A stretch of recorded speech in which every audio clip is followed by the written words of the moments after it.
Welcome to the Disrupt Your Career podcast, brought to you by Claire Harbour and Antoine Tirant. We're passionate about helping everyone find fulfillment in their work life. We believe that big, messy, uncharted career changes are inevitable, and it's up to you to decide.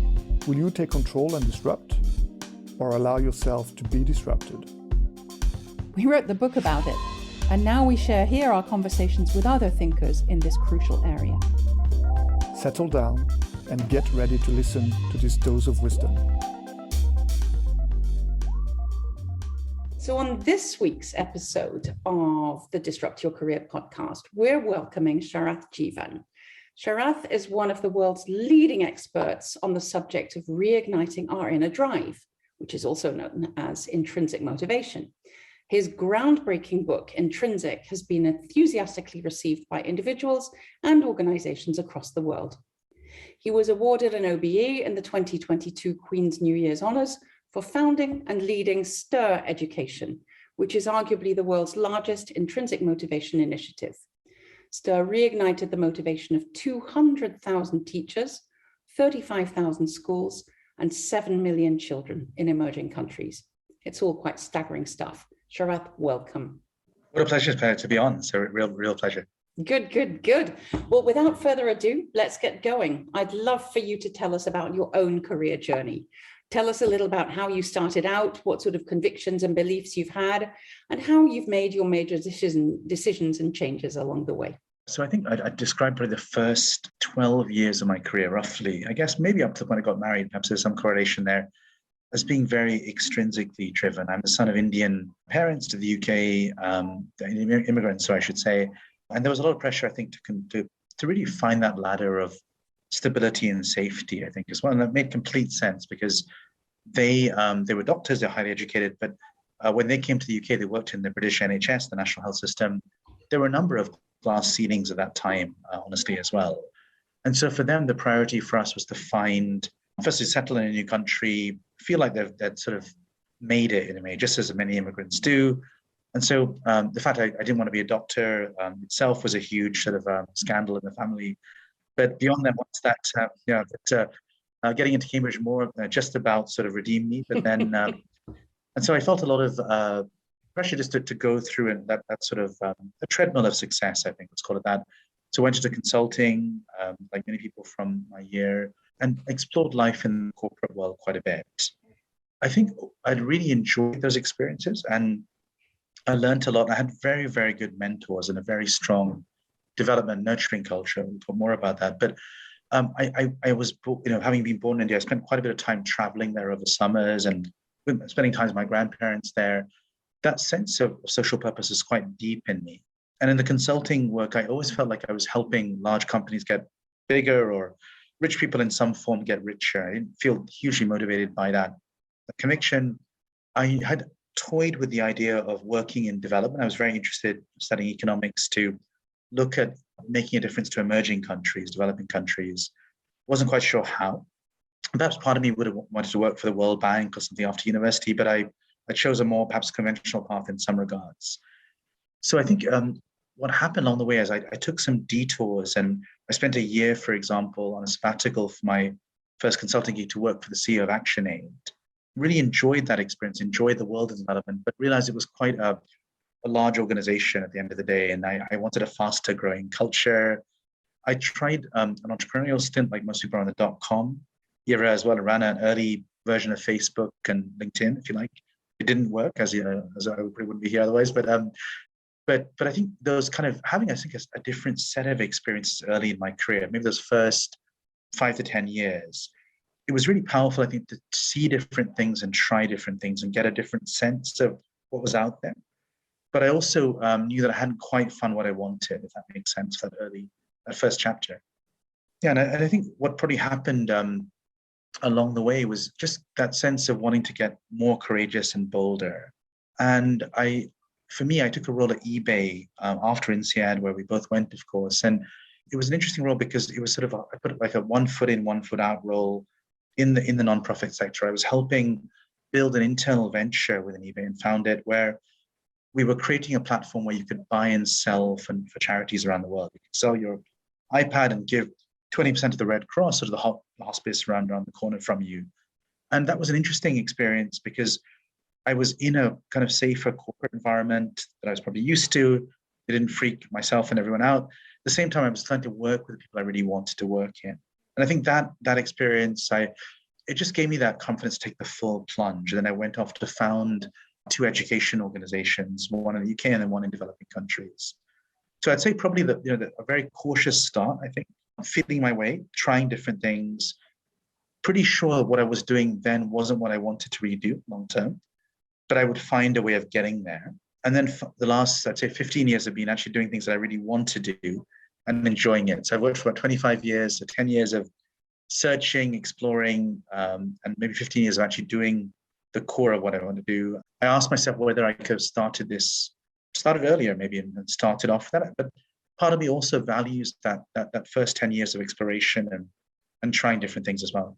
Yeah, the exploring and experimenting really are much lower risk to do at the beginning of a career as well, aren't they? I mean, maybe you didn't set out thinking, gosh, I'm going to spend 10 years exploring and experimenting, but in practice, that's what you did. And I think it's even interesting to reflect on whether that was cautious, as you just described it, or whether in fact it was confident and bold, because what you ended up doing was actually engaging in some careers that didn't suit you. And so often it's the elimination of what doesn't suit that allows us to find what really does give us purpose and motivation.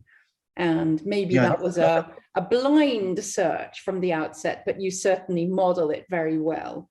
No, I think it's a really powerful point, Claire, the idea of elimination. I hadn't thought about it quite like that, but actually it's very hard to know what you didn't want to do. But I think what was great is that empathy. So I realized I didn't want to work in government. I spent some time in the civil service in the UK, but I enjoyed working with government. And I also learned about what it feels like to be a senior government official and could step into their shoes. I didn't want to work in a big international NGO, but I knew what it was like, what it felt like, what a day in the life was like, or the culture was like.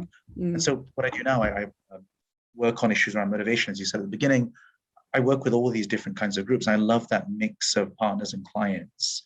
I don't think I could have done that without having gone through a little bit of what they go through each day and understanding the world from their eyes in some ways. Totally. Let's go and talk about your book. But before we go right into the book, I'd love to talk a bit about the notion of intrinsic motivation, our inner drive.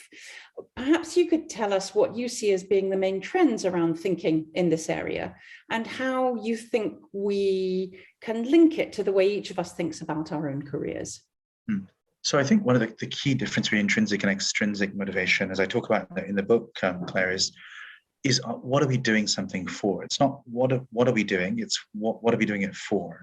So if we can do something because it is inherently important, pleasurable, rewarding, fulfilling in its own right, that's intrinsic. Or we can do it because something else is promised at the end, either a reward at the one end, or it could be a sanction or punishment at the other side of it. And what we're learning more and more is that we need a mix of both. It's a bit like cholesterol, but a bit like good cholesterol, bad cholesterol. The more we can have a better mix of intrinsic motivation, we're more likely to stay the course on what we're doing, go deeper, and in the process, be more successful and more fulfilled. So it's a bit of a win-win if we can achieve it. It's, in terms of the pillars of it, we think a lot about the ideas of purpose, the sense of how what we do helps and serves others. Autonomy, are we at the wheel of our lives? And mastery, are we getting better and becoming the best versions of ourselves we can be? Those are the key pillars of intrinsic motivation. So a lot of what I explore in the book is what would that mean to take that approach and look at careers in a new light? How could we reset our very traditional career thinking and take that intrinsic lens? What would we do differently as a result? That's one of the key kind of big ideas the book tries to explore. Well, the book was published last year. I'm now wondering if it wasn't actually the year before, but I think it was last year, wasn't it? End of last year, yeah, just a few months ago. So it's all new paperback has come out. So what I'd love to know as a fellow author is why you wrote it, what the need was, and what sort of impact it's been having.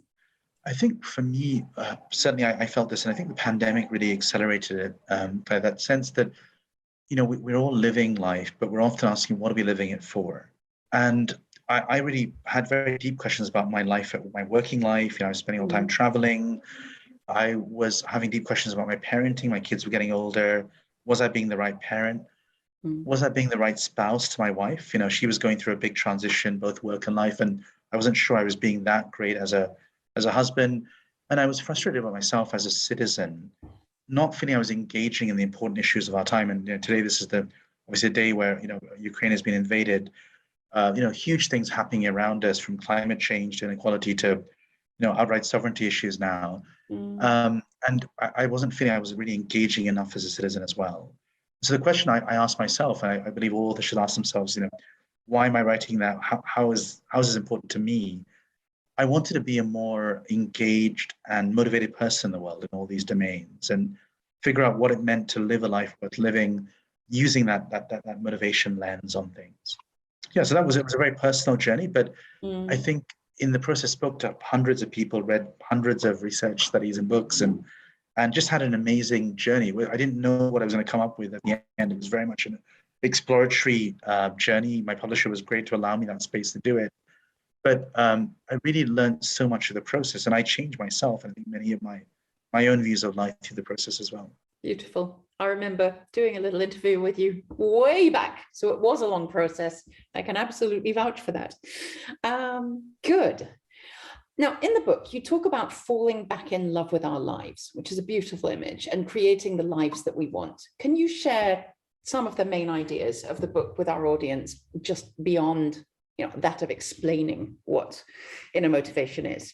So I think if I look at the world of work, for example, there's data from Gallup that says that 85% of us are either actively demotivated or highly demotivated at work right now around the world. The pandemic has caused even more pressure. Yeah. And so that idea that work is such an important way that we help and serve others, as I argue in the book, most of us don't feel we're achieving that. How can we have more meaningful and purposeful work in what we do? That's one of the key areas to explore, the key ideas. It also takes a similar lens to our relationships, our parenting, our careers. We'll come on to that in a second in more depth, and our lives as citizens, and says, what would that look like? So for work, for example, the idea being that we've often focused much more on extrinsic factors like job titles, pay, how fancy our offices are, instead of things that more deeply drive us in terms of purpose, autonomy, mastery. How can we reset the motivational dial at work so that those internal or intrinsic drivers become the core of why we do it, and how we show up as employees and employers too? That's one of the ideas, for example. And that really brings on the question about how organizations should be responding to this kind of shift in thinking. If we all are indeed going to do the work and reflect more deeply on who we are and what we believe in and what's important and all those kinds of things, then, as we've seen from external things like the Great Resignation, organizations have got some rethinking to do. They've got some responding to do to what's going on. And if your book carries the energy with it that it deserves, then they're going to need to adapt. So what are the implications? What do you think leaders of organizations should be doing to adapt? Yeah, so I think at the core, we need to shift our mental models around careers, Claire, the core of it, I think. And there's a core set of beliefs on success that I think are the culprit. I think we often think of success as zero sum. I need to succeed at someone else's expense. I think we tend to think of success also as very rugged, individual Clint Eastwood style. I'm going to be a lone ranger that achieves this, where actually a lot of modern success is about achieving and nurturing through other people and helping them be successful. And I think we also have been sort of quite compartmentalized in terms of thinking about work and our careers as separate from our personal lives as well. So I think what employers can do is to think about how they move from being what I call in the book a talent management organization. So if you talk to many HR departments or CEOs today, their view of their workforce is we're going to hire the best people we can, subject to the pay we can afford and all that sort of stuff. We're going to then, set some targets for them, some objectives, some KPIs, and have some middle management that tries to make sure these things kind of work. And then we're going to finally measure the outcomes, correct things accordingly, whether it's bonuses on the one hand or asking people to leave on the other extreme. that talent management approach, I think, has worked for a number of decades reasonably well. I don't think it's very fit for purpose for the world we are in now, where there are huge questions coming up around diversity of talent, around this idea that everyone really has a chance to contribute. They have a purpose and they could be very powerful and useful additions to the workforce. How do employees move from that talent management mindset where they become real nurturers of people? And I define nurturers in the book as really people who help others get to places they wouldn't have got to otherwise. So they help people get to places they wouldn't have got to otherwise. And it's not often about the technical aspects. It's not about the KPIs or about this. It's about things that are about, are you basically helping the employee stay in love with their job and reminding them why they do what they do? Are you helping them see new connections? Are you giving them a sense of ownership to drive things? Are you helping them improve, not just in the technical aspects of their job, but also in the broader human skills around collaboration, communication, curiosity, critical thinking, etc. So I think it takes a different mindset for employers now. And traditionally, what would happen is I think employees would look at their workforce and they look at basically cream skim, right? They'd take 5% of the workforce and put them on some leadership development program, and they were the future talent of the company or the organization. I think we need to now see it very much more as every employee has got talent and capability. It's our job as employees to unlock that talent. And clearly the employee also has got to be part of it. It's a two-way street. But how do we rethink these core assumptions around success? Talent and motivation is the core idea of the book. So this definitely raises that important question for early career people. What sort of message would you want to be giving those who are graduating now or getting ready to enter the workplace? Yeah, I think the key thing is to actually think about your boss, Claire. I think so. Often we think about our own careers and our own development. I would encourage young entrants to the workforce and new entrants to the workforce to think about, how do you nurture your manager in some ways? Because you come in with a freshness, a different way of thinking and being and so on as well. So how can you help your manager see the world differently? And how can you help them be successful? And if you can help them do that, then you will be successful as a result of that piece. So I think it's taking away that more self-obsessed version, which we all tend to gravitate to as human beings, but thinking, look, who are the people I'm really supporting in this role? And I define purpose, remember, as how what we do helps and serves others. Of course, you're helping customers, clients, beneficiaries, whatever, but you're also helping your managers and your leaders. So how can you help them be the best leaders they can be? What does that mean to be a good manager, actually, in terms of being reliable, being clear, working well, understanding the styles of your boss, communicating where things are not going well, creating that really strong strong circle of trust between you and your manager. And I think often we've let it almost slip the other way, where everything is seen as the manager's responsibility. And I think in a way, resetting that and flipping that on its head, I think is a very powerful career strategy. I think certainly for success, but also for us feeling more fulfilled and motivated and empowered in what we do, especially early in our careers. That's beautiful. I love the idea of giving the responsibility to the younger, even if it's not always the case, but typically younger person, because it allows them to focus on a different kind of power. So instead of getting, dare I say it, too hoity-toity about, I won't send an email after 5 o'clock, they get to feel that they're contributing actively instead of talking about what they won't do. So the boundaries become expansive rather than reductive. Yeah. And that's beautiful. No, thanks. Let's pick up on that work life, because I know certainly for this generation, I think there's a much more important value on the work-life balance. When I was in consulting in my 20s, basically the deal was, client said jump, and you asked how high. Really, that was the sort of, yes. That was the motivational deal, I think, pretty much at that time. And it's good we moved from that. Right, that was not a very healthy environment, and families suffered. We know all kinds of collateral damage. So yeah. I think this is great that we're moving in that direction. But let's say that you want to have that work-life balance. Your boss is also a manager, is also a human being who probably also wants a similar work life. So could you discuss, look, we don't like to have this, but maybe every second day I'll monitor emails after 6. I'll just drop you a note if anything urgent comes up. We'll agree to not to respond to the next morning. Or, something, if it's really urgent, absolutely, please just give me a call on the weekend, but I won't check my emails. But just call me directly if you want, and I'll directly ask, Yes. Jump on it so we can fix it. So a lot of it's just about dialogue and expectations. The manager, we want our employees to feel fulfilled and have a balanced life. It's just that modern work is a pretty all-encompassing thing sometimes. So how can we get a good dialogue between us to get that to work in a good way? Definitely. I'd love to talk a little bit about your earlier project, Stir Education, which works also around the ideas of igniting motivation. So if you wouldn't mind, tell us all about it and outline some of the best results you've had across the 7 million children's lives you've touched. Yeah, so as you said, Claire, I think a lot of this was also about how do we change the culture of an education system. I have parents, this is something I'm very acutely thinking about. And, school systems in places like India or in Africa or Indonesia where I worked, they were largely about getting kids to do rote learning and pass exams on paper that had almost no meaning in real life. So part of this was, it's very difficult to motivate teachers if that's the construct, the mental model, because what they know what they're doing really is just basically helping kids regurgitate information.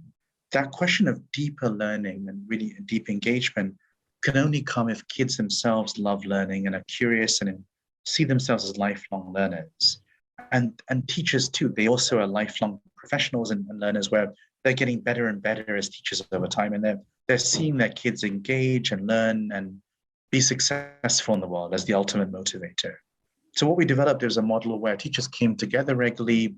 It ended up being about 8,000 meetings a month, where teachers would come together, about 200,000 teachers at the end of when I led it, learning together, looking at new practices that made them better teachers and engaged kids better, but also sustained their motivation and boosted their motivation at the same time. So it had that double whammy type effect as well in that process. And what the most exciting part of this we learned was that governments also wanted to make a difference. Of course, it was their education systems, their countries. We gave this approach to governments for them to run and started training governments rather than running these networks of teachers ourselves. That's how we got to the 35,000 schools and 7 million kids you mentioned. So huge amounts of learning about how do you motivate people at different levels, starting with the child, but then going up to the teacher and then to the principals and officials who work in education systems. It's just beautiful. And I'm not sure, so I'm going to ask, is the project continuing even though you're no longer at its helm? Very, very much. And we actually were able to get the CEO of ActionAid, one of the biggest sort of NGOs in the world, to take over at Girish Menon, who's been an amazing leader. I'm sure it'll go to many millions more kids and go from there. I just felt as I've been running for 10 years, there was a risk of founder syndrome if I stayed too long. And my passion by getting into this work on motivation, I became really intrigued. And my next sort of personal mission statement or calling was to think about applying these lessons to the world more widely.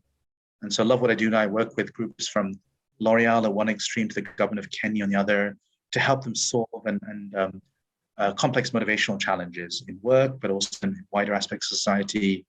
And I write and talk about these things as well as practically consult and coach to leaders and organizations. So yeah, love it, but I think Stir is going to go to amazing places in the future. Sure it is. And obviously you've been officially recognized for that work in one very significant way and many other lesser, but congratulations. That is an extraordinary achievement. Just before we wrap up, is there anything else you'd like to share with our audience about new projects or topics or anything that you're going to be tackling in 2022 that you're finding exciting? Yeah, so I've been, I wrote a book, of course, and I love the process. One thing I'm thinking about, I want to really explore as a sort of extension of that idea, these thoughts around career success, Claire, and what our mental models of success are more widely. I think so much depends on that. Depending on what those mental models, we might have a very fulfilled life or we might not, as what I'm very rapidly learning. So how do we shift those mental models and think about success differently and think about our role versus nurturing others? That's the core idea I'm trying to explore. Rather than write a sort of book in a traditional way and then share it out, what I'm thinking about is creating a community of advocates to learn with and engage with and playing with some ideas around that with organizations, but also individuals and members and so on. Yeah, just encourage anyone listening to just follow me on LinkedIn or on Twitter, Sharath Jeevan on LinkedIn or Sharath Jeevan _ on Twitter. Please stay in touch. And I'd love to share that learning and keep growing. And of course, Intrinsic, the book is available on Amazon and other major bookstores around. And we will plug that in writing and do all that important stuff as we finish up editing this episode. But that sounds really exciting that a community might be emerging. We'll be very much looking forward to that. And we'll actively do what we can as comrades in arms, though perhaps that's not the best expression just today, but camarade we'll use. Yeah. But a huge resonance to all your work there on the career side, and we'll see if I'm sure there may be ways to collaborate and learn together for sure. Definitely. Well, Sharath, it's been a real pleasure. Thank you so much for joining us. I'm sure we could have gone on all afternoon, but I know that when we get to about 30 minutes, the audience starts to get anxious. When's it going to finish? However good it is. So let's get you off to your next important mission, whatever that may be. And thank you so much for being with us and sharing such beautiful ideas. Thanks, sir. Real pleasure. Thank you. Okay. We hope you enjoyed hearing from this month's guest as much as we did. Do go and check out our work on disrupt-your-career.com and come back soon. Thank you.